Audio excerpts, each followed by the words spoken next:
বর্তমানে আমরা বাঙালিরা ট্রেন্ডিং এর পাগল। যখন যেটা অনলাইনে দেখি সেটার পিছনে আমরা সবাই দৌড়াই। যেরকম হচ্ছে কুষ্টিয়ার বিখ্যাত পোড়া রুটি ও মালাই চা। মেইনলি আমাদের বগুড়াতে এটা রিসেন্টলি বিভিন্ন জায়গায় পাওয়া যাচ্ছে এবং এটা এত পরিমাণে পাবলিক নিয়েছে যেটা বলার বাহিরে। এই কুষ্টিয়ার বিখ্যাত পোড়া রুটি ও মালাই চা খাওয়ার জন্য ৩০ মিনিটেরও বেশি সময় আমাদের অপেক্ষা করতে হয়েছে। ফাইনালি এতটা সময় অপেক্ষা করার পরে আমরা কি আসলেই সেই টেস্টটা কি পাবো? এটাই আজকে আমি আপনাদের সঙ্গে শেয়ার করব।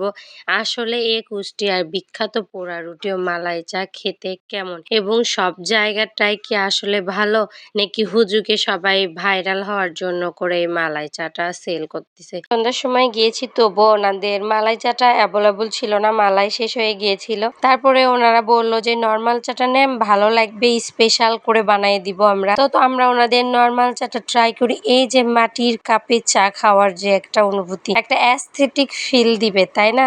এজন্য করেই কিন্তু মেইনলি আমরা যাচ্ছি। মাটির কাপের চা খেতে অনেক বেশি টেস্ট লাগবে, বাট এটা টোটালি আপনার ধারণা ভুল।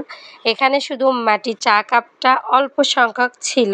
বেশি লোক যখন থাকবে তখন আপনাকে নর্মাল চা কাপে আপনাকে চাটা খেতে দেওয়া হবে। এই অল্প সংখ্যক চা কাপে শুধু ছিল মাটির।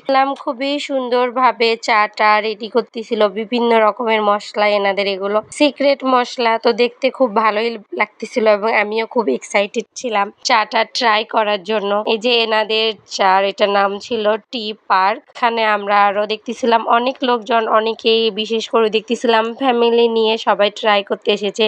কুষ্টিয়ার বিখ্যাত সেই ভাইরাল পোড়া রুটি মালাই চা আমাদের বগুড়াতে পাওয়া যাচ্ছে, তাহলে কেন না আমরা ফ্যামিলি সহ ট্রাই করি। সবার চিন্তা ভাবনাটা এরকম ছিল। এই যে ফাইনালি আমাদের সামনে সেই ভাইরাল খাবারটা চলে আসে এবং এই যে আমাদের এরকম চা কাপে চা দেওয়া হয়। চাটা টেস্ট করে দেখি যে আসলে টেস্ট কেমন। তার আগে সর্বপ্রথম আমাদের সঙ্গে ছিল আমাদের হচ্ছে যে রিক্সাওয়ালা মামার কাছ থেকে আমরা শুনবো আসলে মামার কাছে চা এবং পোড়া রুটি কেমন লেগেছে। তিনিও তো আমাদের সঙ্গে এবার ফার্স্ট টাইম খেয়েছে। চা কেমন? আর এই যে রুটি কেমন লাগতেছে? রুটি ভালো লাগতেছে না?